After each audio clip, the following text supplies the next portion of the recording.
Unfortunately, Rabbi, I only became a member of the Camp Shul very late in Rabbi Maisel's term of office because I was part of Skunda Street and then Shira Chadashah and came across right at the end when Shira Chadashah joined up with Camp Shul.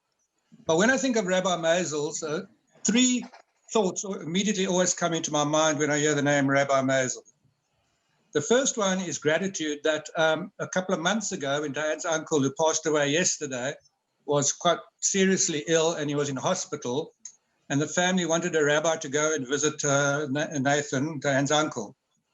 I knew that Rabbi Maisels and Nathan Lazarus knew one another, so I thought he would be the most apt rabbi to go visit him because they did have a connection. And without hesitation, there was COVID going on. There was no doubt in his mind that he would go visit Uncle Nathan because basically that's the type of man Rabbi Maisels was. The second thought I always have of Rabbi Maisels concerns my father. Now, Rabbi Maisels used to go to Skunda Street Shul when he was much younger, before he became a rabbi even. And my father and our family were members there for many years. And my father, if he was not a medical doctor, he would have loved to be in a chazan.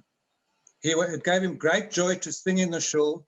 He had a really good voice, and whenever he had the opportunity, he would sing in the shul. For instance, Kantor Kusavitsky in those days would do the hakafot once or twice on Simchat Torah, and then hand it over to my dad, and my dad, with great joy, would leave the congregation around a few times singing the hakafot. Also on Sukkot, when we used to have Kiddush in the hall, after the first night of Sukkot, Kantor Kusavitsky would let my dad say Kiddush again with much great joy. And Rabbi Maisels would always remind me of that and say how much he used to enjoy listening to my dad sing, which I thought was really nice. You know, whenever I see him, especially on Sukkot or Simchat Torah, he would mention that to me, which I really appreciated. And the third and last thing which I'm grateful to Rabbi Maisels for is he'd already left the shul. He was no longer the Camp Spey rabbi when my daughter got married. But because he had this family connection, he knew my mother, he knew my father, and he knew my family going back so many years, I asked him to be the co-participate in the marriage of my daughter. And once again, without hesitation, he agreed. He was there.